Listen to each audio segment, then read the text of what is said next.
Hola a todos, mi nombre es Ricardo Calavera, director y profesor en Blue English Academy. Y esto es Blue Brain, el lugar en donde invertimos en el conocimiento.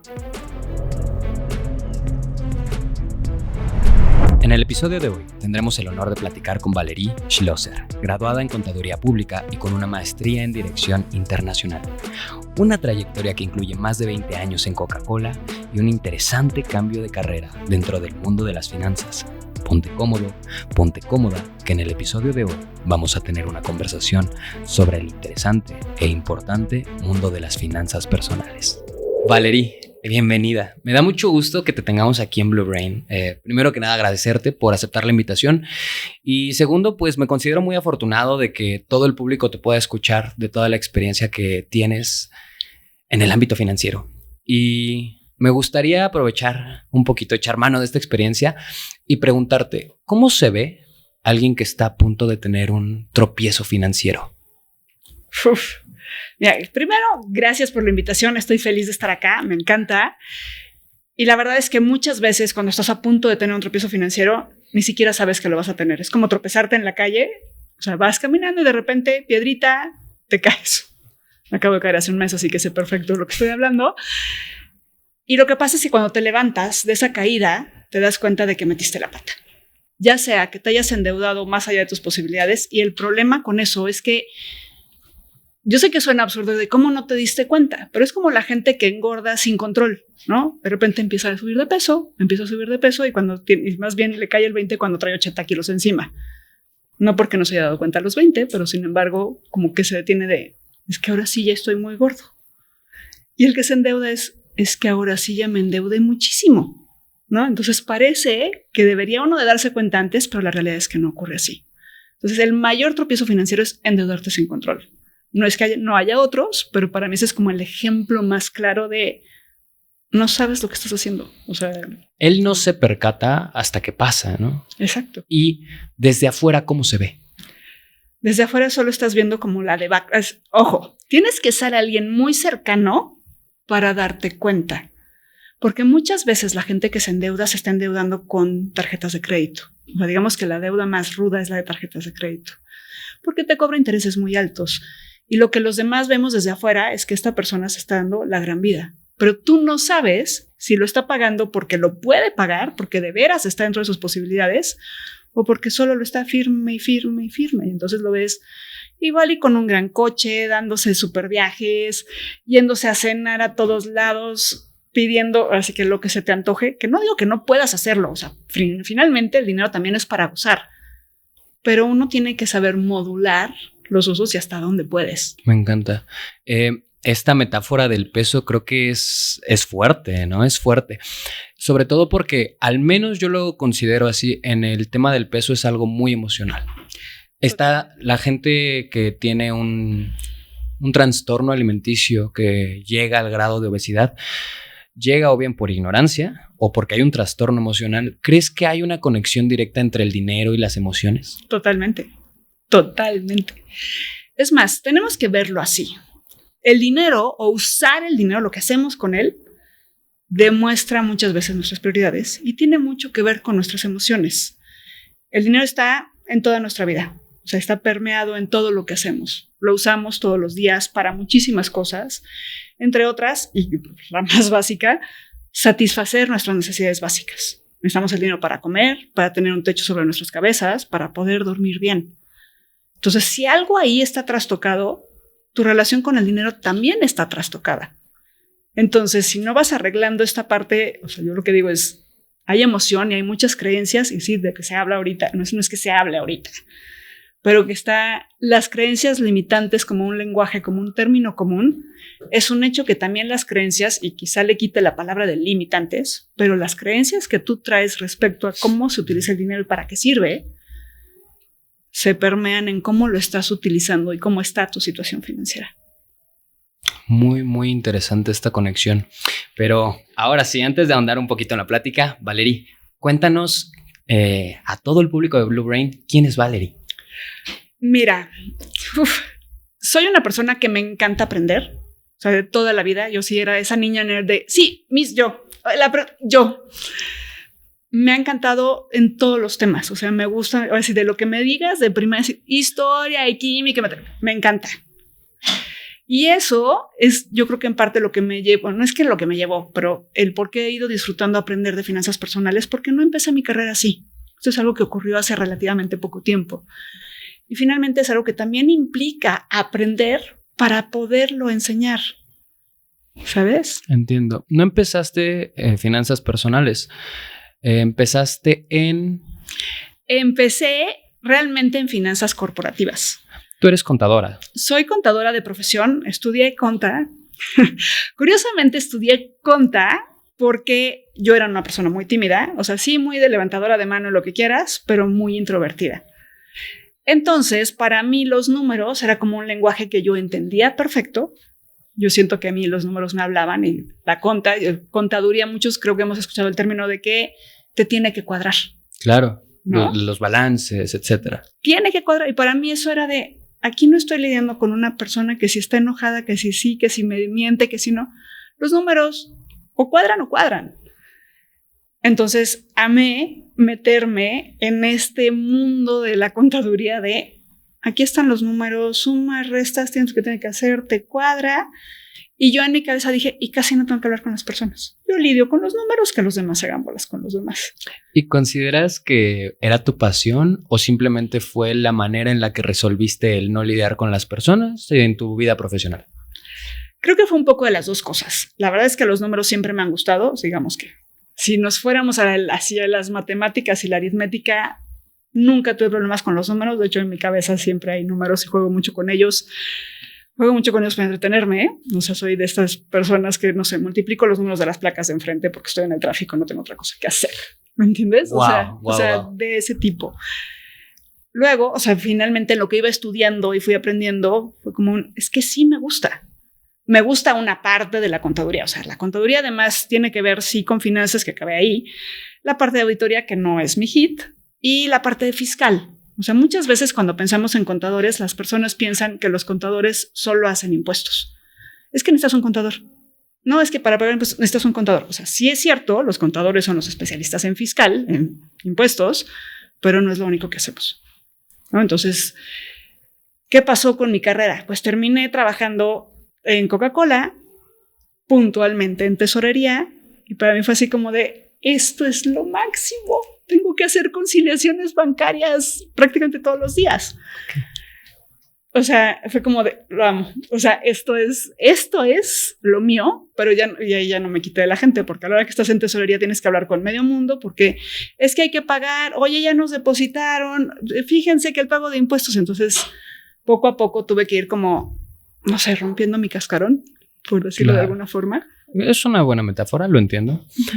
¿Era Coca-Cola Company o Coca-Cola FEMSA? Es Coca-Cola Export, que esa es la subsidiaria directa de Coca-Cola Company. O sea, no estaba en FEMSA, estaba en Export, que es... Coca-Cola es el dueño de las fórmulas, el dueño de las marcas, y ya de ahí se vende el concentrado hacia los embotelladores, tipo FEMSA, Arca Continental y otros embotelladores que andan por acá. Entiendo. Respecto del ambiente organizacional, ¿no? La cultura organizacional, ¿era adecuada para ti? Estuviste 20 años, ¿cierto? En Coca-Cola, ¿20 años? Sí, 20 años. Me encantó trabajar ahí. La verdad es que sí me gustó muchísimo. El ambiente era muy padre. En parte, quizá podríamos... ¿sabes? Es un stretch, pero como si fuera una prepa grande donde todos nos llevábamos, nos conocíamos muy bien. Éramos como 400 personas en el edificio, que eso más o menos equivale a toda una prepa. Bueno, al menos en la que yo estudié, éramos como 400, 2-3 grados. Uh-huh.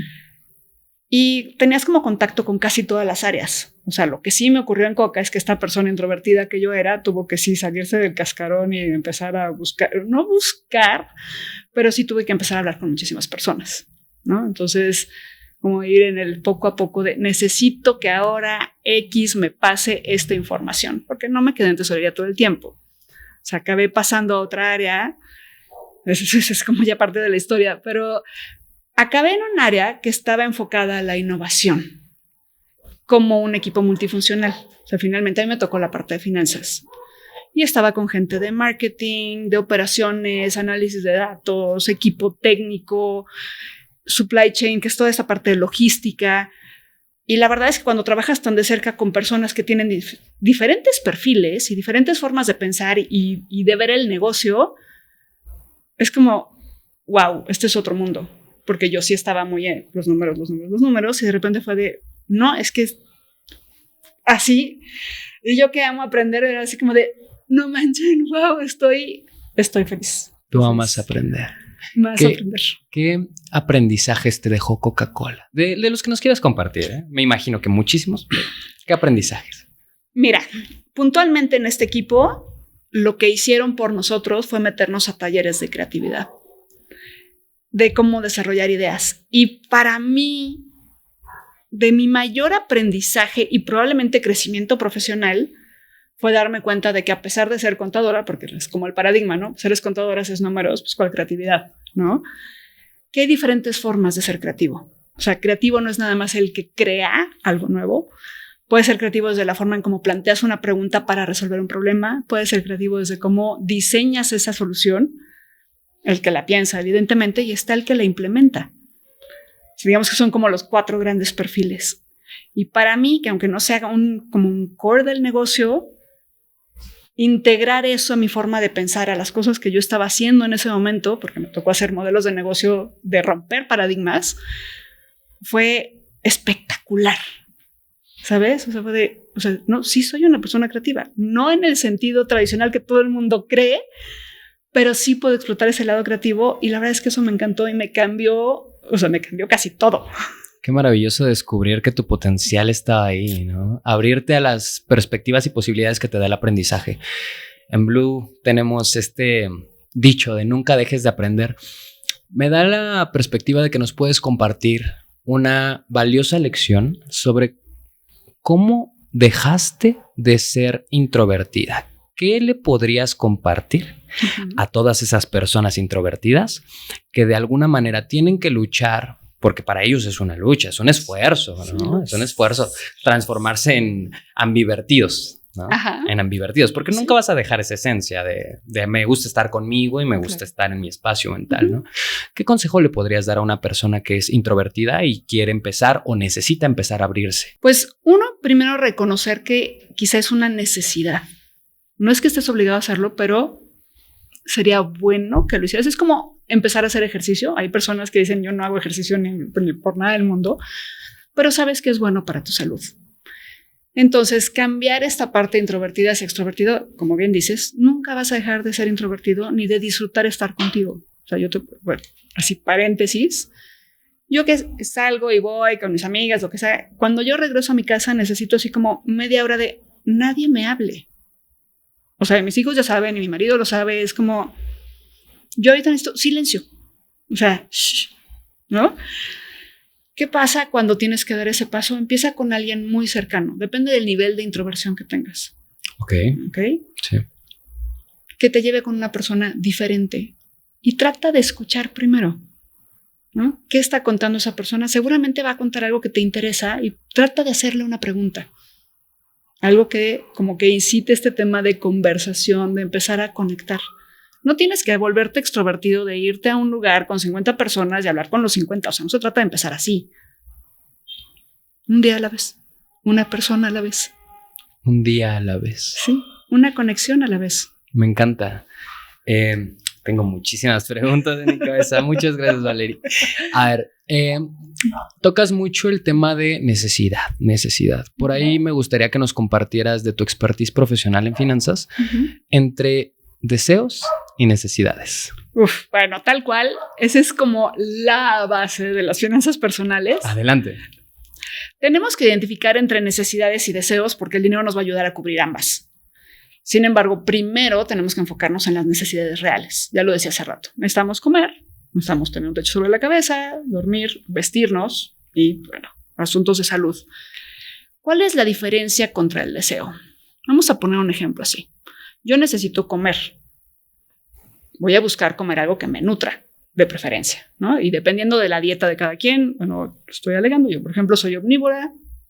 Sí, como carne y verduras, fruta, etcétera. Entonces busco cubrir esta necesidad con todos estos elementos, ¿no? Si se me antoja un helado, que básicamente es comer también, el helado no me va a nutrir. No significa que no me lo pueda comer, pero si tengo 100 pesos para comer y los voy a utilizar o los uso en fruta, verdura, etcétera, o me compro un helado, esta es una necesidad, este es un deseo. Y ahí el poder hacer estas diferencias de qué me estoy comprando porque realmente lo necesito o porque lo deseo, es donde está la base de cómo organizo mi dinero. Si yo solo me gasto las cosas en las cosas que deseo, no estoy cubriendo necesidades, pues lo deseo, o el clásico, es que me lo merezco, y podríamos regresarnos al tropiezo financiero, ¿no? No me di cuenta porque es que sí estoy comiendo. Sí, estás comiendo cosas que no te hacen bien y que además, si lo vemos en términos monetarios, en proporción es mucho más caro, ¿no? Tú puedes hacerte una buena comida en casa con 100 pesos, equilibrada y te nutre, y puedes comprarte un helado súper fancy con 100 pesos, ¿no? Que ni te llenan, o sea, te llenan en el momento, pero no te nutre, al rato tienes hambre y luego vas a tener problemas de salud. Y esto aplica igual para las finanzas, ¿no? Así es. Entiendo. Me causa mucha curiosidad que dijiste que es la base, ¿no?, de la salud financiera. ¿Qué otra base hay? Porque mi intuición me dice que el cómo manejamos nuestras finanzas tiene que ver mucho con cómo nos educa la familia. Totalmente. La educación financiera, como no existe de forma formal, valga la redundancia, o sea, no se da en la escuela. Y aquí va la parte más curiosa. Nuestros padres nos educan muchas veces a modelo de lo que ellos aprendieron cuando eran niños, ¿no? ¿Cómo te va? ¿Qué nos enseñan en casa? Buenos modales, por favor. Por favor, gracias, buenos días, buenas noches, no pongas los codos en la mesa, lávate los dientes, duérmete a buena hora, etc. Eso es lo que aprendemos en casa. Y de cierta forma se permean los valores, honestidad, integridad, etc. Que muchas veces nuestros propios padres aprendieron de sus padres. Ahora, tradicionalmente no se habla del dinero, y menos en Latinoamérica, y México no es la excepción. ¿Por qué este tabú? Perdóname, un paréntesis. Sí, no, claro. Lo que yo tengo permeado es que hablar de dinero es de muy mala educación. ¿Lo crees? No lo creo. O sea, definitivamente no lo creo, pero sé que yo crecí con esa creencia. Es de mala educación. O sea, ¿cómo se te ocurre mencionar siquiera? O sea, no vamos a hablar de cuánto ganas, porque eso sí, definitivamente además es como información confidencial. Mencionar cuánto te costó el pantalón, los zapatos, el coche. O sea, de eso no se habla. No. Eso es lo que a mí me tocó. ¿No? Y yo creo que mucho en México es como de no. Y podríamos decir, es que es un poco el bluff. Mejor no digo cuánto me costó y así doy como el look de me gasté mucho dinero para lo que los demás puedan pensar. Claro. Entonces, ¿qué pasa? No se enseña de forma así de te voy a enseñar sobre el dinero. A ver, siéntate, vamos a platicar. Eso no ocurre en los hogares mexicanos. ¿Debería? Debería, por supuesto que debería. Pero más allá del debería de siéntate, vamos a hablar del dinero, es como abramos la conversación. O sea, tú no enseñas honestidad a tu hijo diciéndole vamos a sentarnos a hablar de no digas mentiras o de porque hay que ser honesto. Porque eso no se hace. Simple y sencillamente se permea con el ejemplo, ¿no? Pero si en casa es que tu papá no me ha dado dinero, no, eso igual y no lo mencionan, ¿no? Porque eso de repente ocurre en estos lugares como muy tradicionales. Es que, híjole, ya no alcanza para el gasto, o igual y ni siquiera lo dices, o nada más vas soltando como esos pequeños comentarios que por lo general son negativos. Entonces, lo que va ocurriendo es que se va aprendiendo el lado negativo del dinero. No alcanza, causa conflictos, todo el mundo se pelea por dinero, porque sí, lo sabemos, la mayoría, no sé, el 50% de los divorcios se dan por temas financieros. Y si esas parejas tienen hijos, ¿qué van a aprender esos niños? Que el dinero causa problemas. Que el dinero causa problemas. Y lo peor es que ni siquiera pueden hablar de ello. O sea, ¿cómo voy a aprender cómo solucionar un problema del cual ni siquiera puedo hablar? Y que además, si mis papás están discutiendo de dinero, o me sacan de la habitación o mejor me voy para otro lado. ¿A qué me quedo a ver el pleito desagradable de las cuestiones financieras? Claro, the elephant in the room, ¿no? Exacto. Entonces, más que sentarte a ver, hijo mío, vamos a hablar del dinero. No se trata de eso. Se trata de platiquemos como puedes platicar del clima, como puedes platicar del fútbol, como de cómo les fue en la escuela. Oye, en la tiendita ahora, ¿cuánto cuestan los refrescos? Hacerlo situacional. Exacto. Que sea una conversación del día a día.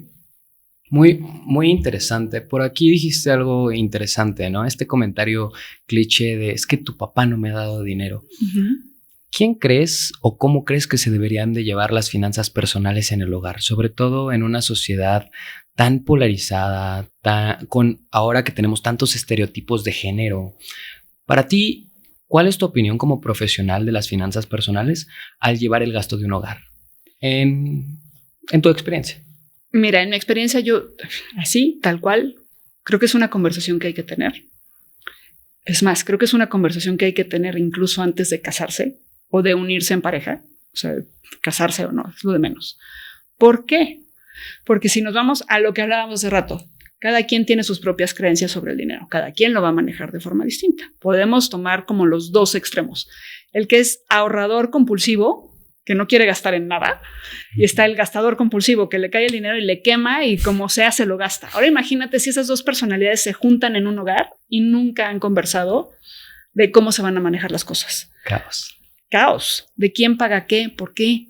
Es más, ¿qué metas tienen? O sea, ¿hacia dónde va ese barco? Si uno jala para un lado y el otro jala para el otro lado. Entonces, no creo que sea un tema de roles. O sea, no tiene por qué ser el hombre de la casa o la mujer de la casa o el que esté como mayor proveedor financiero del hogar. No se trata de eso. Se trata de tener una conversación de con cuánto dinero se cuenta, qué gastos hay, quién paga qué o quién se hace responsable de qué cosas, porque eso no creo que haya una regla, porque el punto aquí con las finanzas personales, y aquí quiero subrayar, personales, no hay una solución única, universal para todo el mundo. Claro. Es como se acomoda cada quien con las creencias que trae, con su propia situación de vida. O sea, no puedo llegar e imitar a alguien porque tiene 2 hijos de la misma edad que yo. Pues sí, pero igual iba en otra escuela y tienen que mantener a sus papás o no lo sé, porque cada quien tiene su propia situación y sus propios objetivos. Lo que realmente importa es sentarse a tener esta conversación, que suele ser muy complicada. Y supongo que suele ser complicada porque en sí mismo nadie les enseña a los papás, ¿no? Entonces muchas veces es, a ver, yo lo hago de esta manera, pero no sé si sea la manera correcta.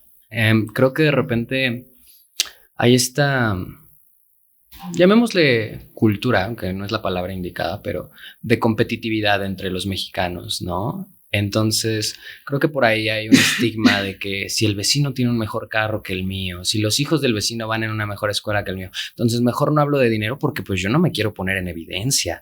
Yo no le quiero enseñar a mis hijos de dinero porque los hijos van a pensar... Adelante. Gracias. Porque los hijos van a pensar de que mi papá me habla de dinero, pero a él no le va tan bien como a mi vecino. Mi papá me habla de dinero, pero a él no le va tan bien como a mi tío. Entonces creo que también por ahí, ¿no? Un poco de vergüenza, que tal vez por eso no se toman esos temas. ¿O tú por qué crees? Creo que el compararte con alguien más es inevitable, es naturaleza humana. ¿Dónde está como el punto difícil? Siempre va a haber alguien mejor que tú. Siempre va a haber alguien que tenga más que tú. O sea, ¿qué va a pasar? ¿Por qué no hablamos de dinero? Un poco por eso. Yo no quiero sentirme menos que el otro, porque de una u otra forma, no sé bien por qué, hemos decidido que el valor de los seres humanos está en cuánto dinero tienen y en cuántas cosas materiales hay. Ok. ¿Capitalismo? El capitalismo es una gran fuente de esto. Y sin embargo, en países socialistas también lo vas a ver. O sea, no importa. Okay. Necesito tener un poquito más que el otro. Así sea una rebanada de pan más o una blusa más. Es como, tengo más. ¿Por qué? No sé por qué. Yo en lo que hago y busco es, ¿por qué no le quitamos a esta definición de riqueza toda la parte consumista, capitalista, material?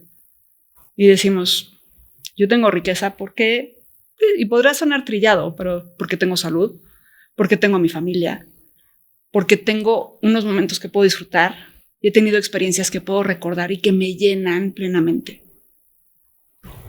Desafortunadamente, el capitalismo o el consumismo tal cual juega mucho con el tema de escasez. Cómpralo ahorita, pues se va a acabar. Claro, es el sesgo de escasez, ¿no? Es el sesgo de escasez. Y sin embargo, si volteamos a ver a la naturaleza es abundante. Hay para todos. Claro. Entonces, ¿en qué momento caímos en ese juego de es que se va a acabar? De acaparar, ¿no? Y acaparar. Y eso es todavía peor, porque en esta acaparación es donde nos estamos acabando los recursos del planeta. No es que se va a acabar, me lo quedo yo. De que alguien más se lo quede, me lo quedo yo. Increíble, increíble. Muy certero esto que dices.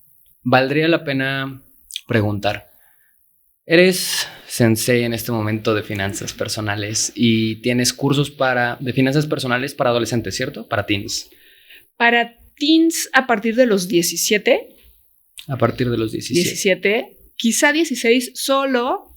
Así que solo si el adolescente está interesado. Ok. Y la pregunta es, 3 consejos que le darías ya sea a tus hijos o a los adolescentes acerca del dinero. De entrada, cada vez que recibas dinero, decide ahorrar una parte. No es gasto y luego ahorro. Es recibo el dinero, decido cuánto ahorrar y tú decide cuánto. Si leen libros de finanzas personales, la mayoría de los autores sugieren el 10%. Claro.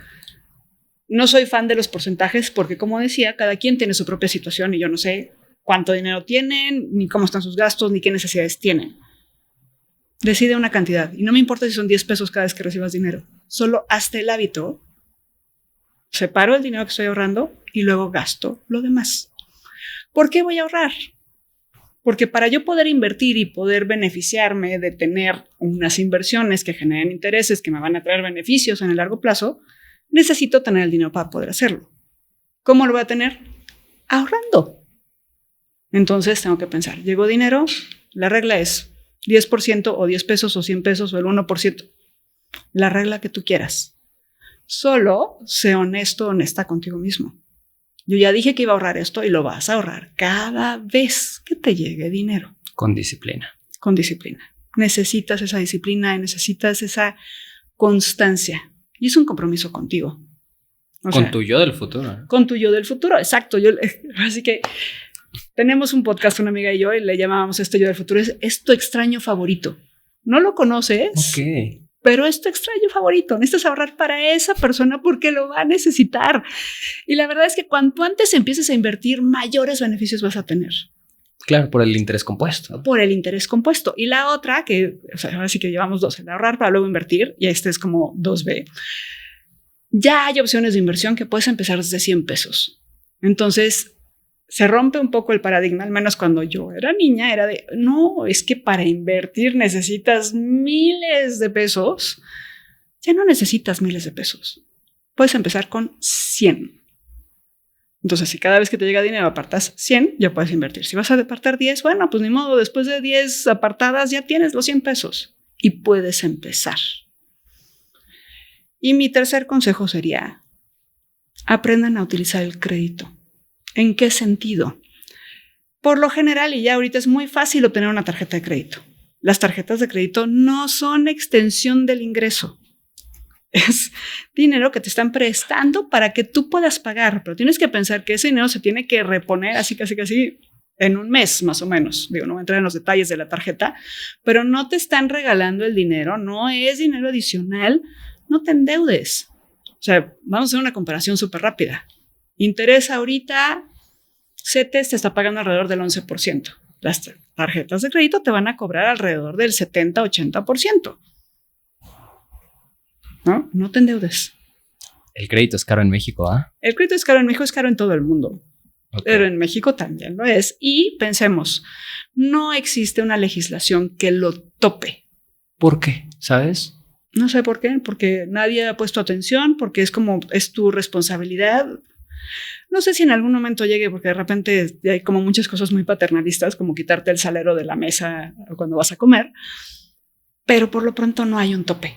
Okay. Entonces, si el banco te quiere cobrar 100% de intereses, te los puede cobrar. Digo, hay opciones que te cobran el 25, el 30. Para llegar ahí tienes que tener muy buen historial de crédito. Igual podría echarme otra hora hablando del historial de crédito, pero importa el cómo utilizas tus tarjetas para que tengas un buen historial y puedas acceder a condiciones de crédito beneficiosas para ti. Entiendo. Muy valiosos estos consejos, muy valiosos. Me dejas pensando en un montón de cosas. Me gustaría llegar a un punto, pero para llegar a ese punto quiero hacer un retroceso hacia cuando tú estabas en Coca-Cola. Me parece que tú fuiste parte del equipo que implementó SAP. ¿Sí? ¿Me cuentas un poquito de qué es SAP? Cuéntanos un poquito de qué es SAP y de cuál fue tu rol ahí. Con todo gusto. Mira, SAP es un sistema que te ayuda a integrar muchos sistemas de información, básicamente para la toma de decisiones. La toma de decisiones en los negocios se da muchas veces a través de la información contable. Entonces, ¿qué hace SAP? SAP integra muchos sistemas que generan información. Ojo, esto tiene más de 20 años, SAP tiene como 30 años en el mercado, y para que quede un poco más claro qué hace y por qué surgió, ahora sí necesito que todo el mundo se transporte a esta era precomputadoras, ¿ok? Pensemos, voy a tomar de ejemplo una tienda departamental, la que quieran. Imagínense que el contador lleva como un control de inventarios por su lado en su contabilidad, pero hay una persona encargada de los inventarios físicamente. Llega el fin del periodo, revisan la información y no cuadran. Eso era súper común, súper común. Ahora hay que encontrar el error. ¿Quién está bien? Digo, una cosa es una mercancía. Piensa en la tienda departamental que quieras. ¿Cuántas mercancías hay? ¿100? ¿200? No, hay algunas que tienen millones de productos. Exacto. Ese era un tema. La otra, los clientes. ¿Quién es el cliente? ¿Quién me debe? Si no tienes un buen sistema, pues uno está llevando un control a una persona y por otro lado otra. ¿Qué hizo SAP? Tomar como todos estos detalles que tenían sistemas distintos, integrarlos en una sola plataforma para que todos los sistemas se hablaran y no hubiera que conciliar. ¿Qué pasó ahí? Pues obviamente estás quitando mucho tiempo de retrabajo. Y cuando tú tienes que reportar a bolsa, ya puedes confiar mucho más en la información que estás mandando. Pensemos, Coca-Cola en más de 200 países, reportando en bolsa cada 3 meses. Cada 3 meses tienes que mandar información consolidada de 200 países. ¿Qué hizo SAP? Simplificar esa operación. ¿Qué me tocó hacer a mí? Bueno, en ese momento mi jefe decidió, necesitas aprender cuentas por pagar. Me mandó a cuentas por pagar, me sacaron de tesorería y aprendí cómo se hacía cuentas por pagar en la compañía para luego cuando llegara a SAP decir, pues necesito que esto ocurra para poder hacer este proceso, tener este resultado. ¿Cuál es el resultado? Pagarle a los proveedores flawlessly, o sea, sin errores, a tiempo. Impecable. Impecable, ¿no? Entonces me tocó revisar la base de proveedores, o sea, de qué proveedores sí funcionan, cuáles no, cuáles estaban duplicados porque a alguien se le ocurrió, no sé, sabes que faltaba un punto, una coma, un acento. Entonces teníamos a veces proveedores cargados hasta 3 veces en lo que era el sistema previo a SAP. Me tocó a mí revisar, eso, checar todo el proceso de cuentas por pagar hasta que quedara, hacer las pruebas y que quedara perfecto, porque no hubo un paralelo. O sea, se bajó el switch de un sistema y se subió el del otro y dale para adelante. Y de pasada, pues hubo que entrenar a la gente, ¿no? Porque tú estás metido en el equipo porque lo que ocurrió, la decisión de la compañía fue, toda la gente que va a estar involucrada en la implementación se sale de la operación, o sea, se olvidan de su rol del día a día, 100% foco aquí, porque la fecha de salida es tal, que fue octubre del 2002, por cierto. Lo recuerdo. Sí, lo tengo aquí. Y tiene que salir sí o sí, o sea, no es que, no. Entonces, para mí, ¿qué fue?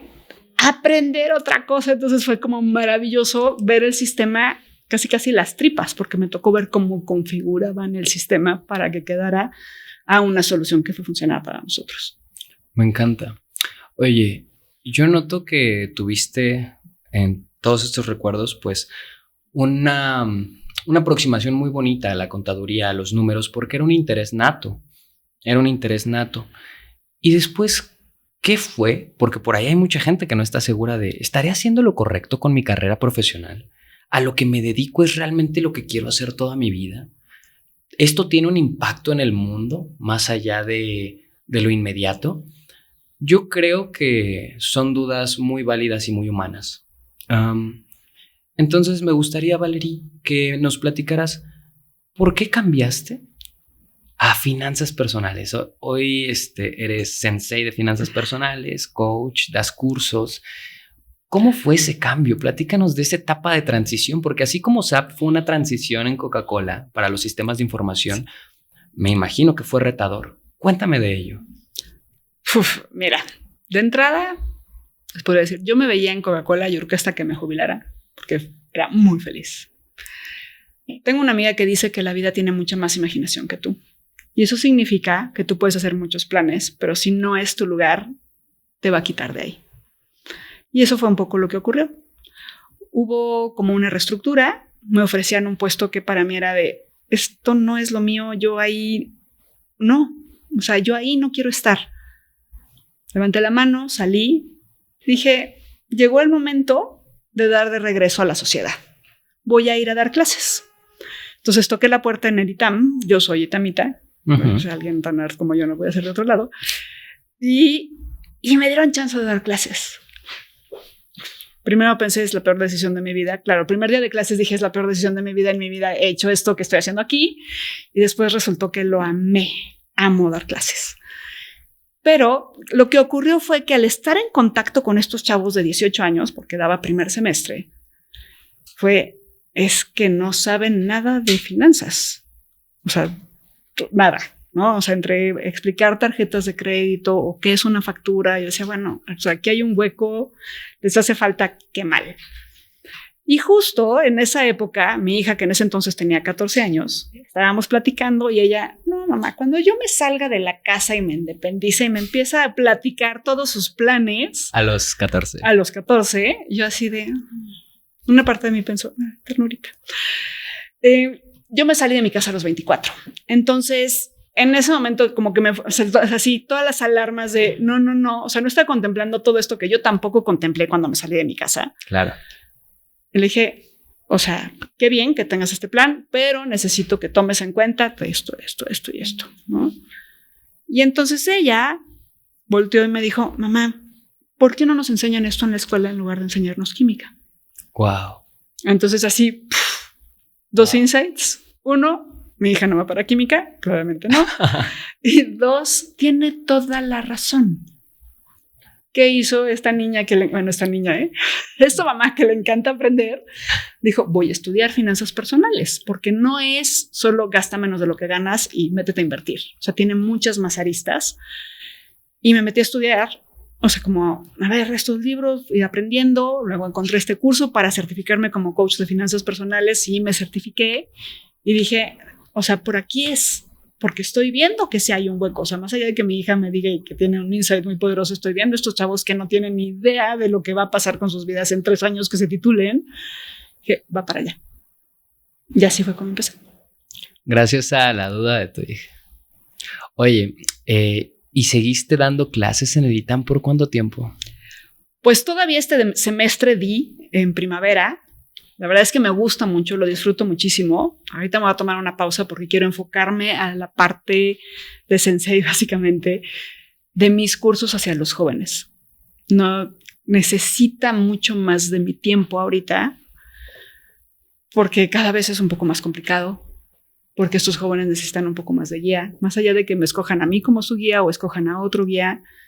Para los que quieran venir conmigo, aquí estoy y necesito tener este tiempo para ellos. ¿Fue difícil adaptarte al cambio de dejar el lado de la corporación, de Coca-Cola? ¿Fue difícil para ti? ¿Fue retador o fue un cambio más bien orgánico, algo que ya prácticamente tu espíritu te pedía? Es curiosa esa pregunta porque en el momento en que ocurrió, dije, chispas, ¿qué voy a hacer con mi vida? O sea, estoy muy hecha, venir a la oficina es como mi segundo hogar. Y cuando salí fue como que mi espíritu se descansó y dijo, lo necesitabas. Lo necesitabas. Si yo te hablo de esa época en que mi hija tenía 14, pues estaba entrando a la adolescencia y como la vida tiene más imaginación que tú. Yo necesito estar en mi casa, más cerca. De tu hija. Más cuidarla. Exacto. O sea, mi hijo en ese entonces tenía 11 años. Todavía le faltaba un poco más para llegar a la adolescencia, pero dije, me toca estar aquí. Y estoy tranquila con esa decisión. Sí, claro. Los primeros meses fueron un poco rudos porque es como de, pues ahora qué hago con mi día.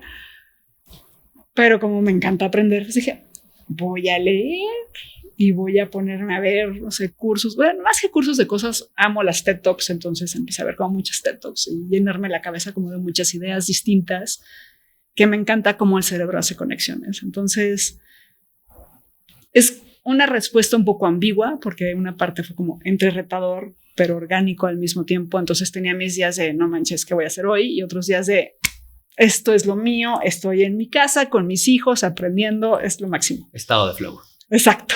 Me encanta. Oye, pues esta pasión por aprender, esta pasión por enseñar, ¿por qué denominarte sensei y no maestra y no coach? ¿Qué fue lo que te llevó a...? Eso me causa a mí mucha curiosidad. De maestro a maestro, te lo confieso. Me causa mucha curiosidad. Porque claro, el grado de sensei en el dojo, yo practico artes marciales, entonces en el dojo es algo de respeto. No cualquiera es un sensei. Sí, tienes toda la razón. La verdad es que ocurrió algo muy curioso. Antes de que yo empezara con esto, tuve una persona que me buscó para que le enseñara temas financieros.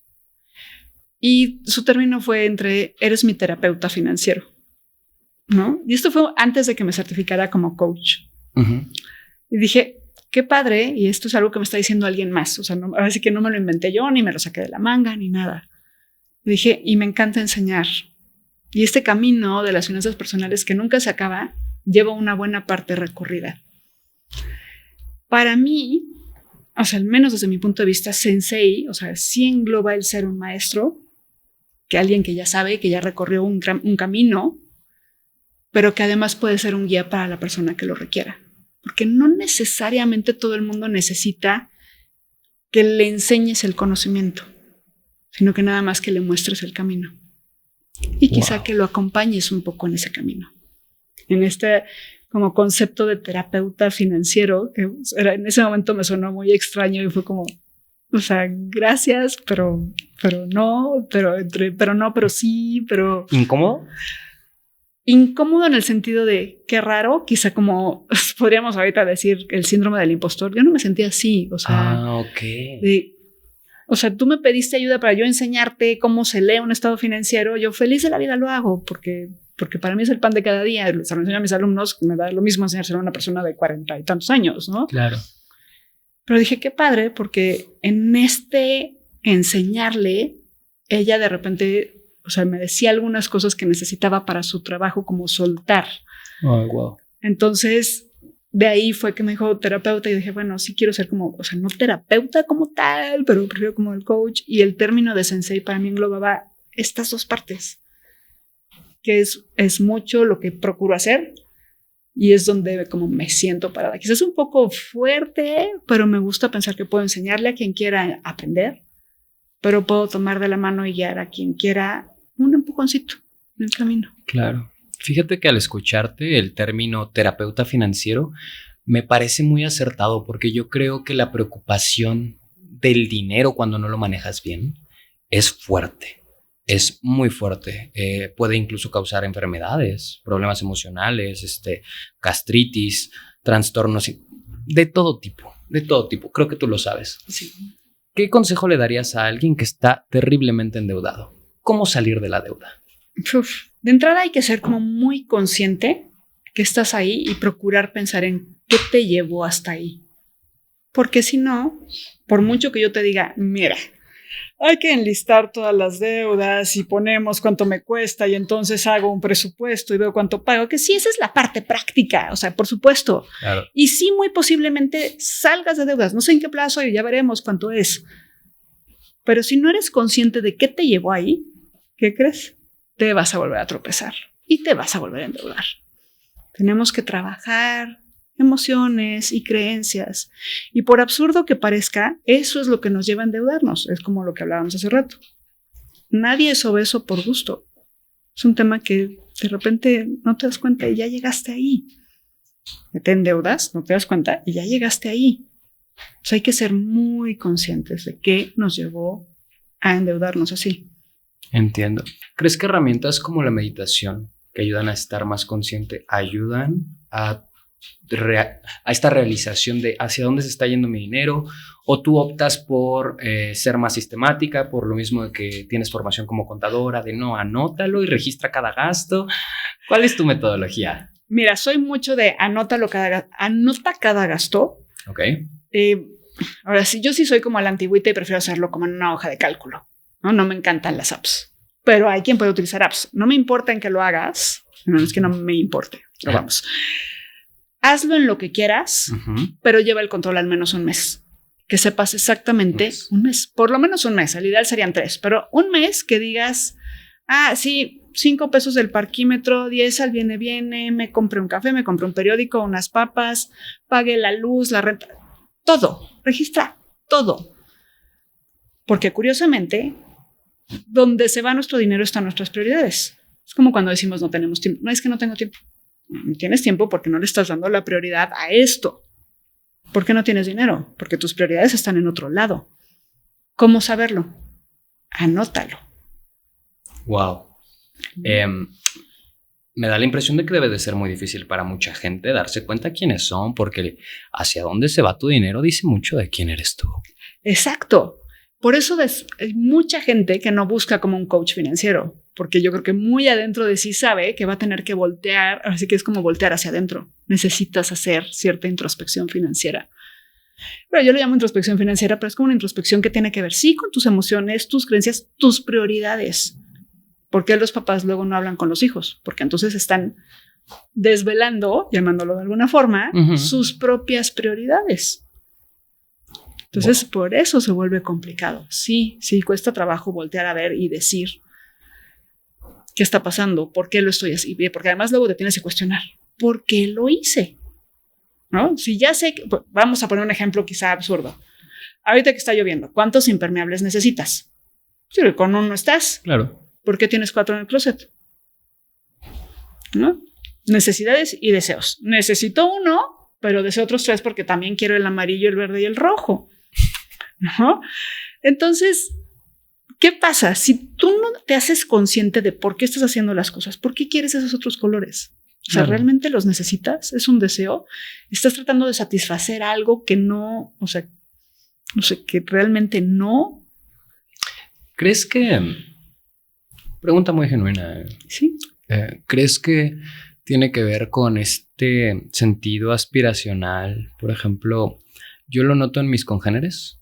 Tengo 28 años, entonces muchos de mis congéneres tienen este sentido aspiracional de una vida llena de éxitos. Es una vida igual llena de placeres, de viajes, de experiencias, de ropa de diseñador, y en su cabeza es una ideología aspiracional, ¿no? Y entonces este deseo los va consumiendo y tienen las tarjetas a tope, ¿no? ¿Cómo domar ese deseo? Yo creo que sí necesitas sentarte, detenerte y pensar, ¿por qué lo quiero? O sea, ¿qué me da realmente? Ya tengo las tarjetas a tope, significa que ya me compré quién sabe cuántas cosas donde según yo iba a ser como súper feliz cuando lo tuviera y me iba a sentir súper exitoso cuando lo hiciera, y casi seguro realmente no. ¿O fuiste muy feliz cuando te compraste algo? O sea, claro, la sensación de ir y comprarte algo es bien padre. Llegas, lo sacas, está nuevo, huele a nuevo. Maravilloso. ¿Cuánto dura? ¿Cuánto dura? Por eso, ¿dónde está la felicidad? ¿Cuál es tu definición de éxito real? ¿Por qué mi decisión tiene que ser, quiero ser como, no sé, por decir algo, Kylie Jenner o Kim Kardashian? Porque tienen muchísimas cosas, porque viajan, porque... O sea, la verdad es que yo no sé si esas mujeres son realmente felices. Tener mucho dinero no arregla los problemas reales. Muchas veces ni siquiera estás feliz contigo. Estás tratando de llenar ese hueco comprándote cosas.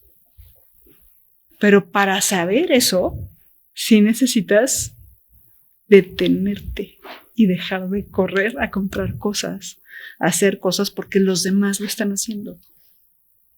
¿Cómo vas a saber? Detente y piensa. ¿Fácil? No es fácil. No es nada fácil. Cuesta muchísimo trabajo. Pero es para todos los seres humanos. A los 20, a los 28, a los 50 y tantitos. Y para nuestro extraño preferido. Y para nuestro extraño favorito tampoco. Pero necesitas tomarte esa pausa y definir qué es éxito para mí. O sea, real. No porque, bueno, finanzas personales no puedo compararme, tienen otros objetivos. El éxito para mí es diferente que para ti. Y está bien. O sea, eso no significa que una de las dos definiciones sea la correcta o la mejor. Me encanta. Pilares de las finanzas personales, Valerie. Pilares, bueno, ahorra, obvio, ya dije, antes de gastar. Invierte, aprende cómo se utiliza el crédito.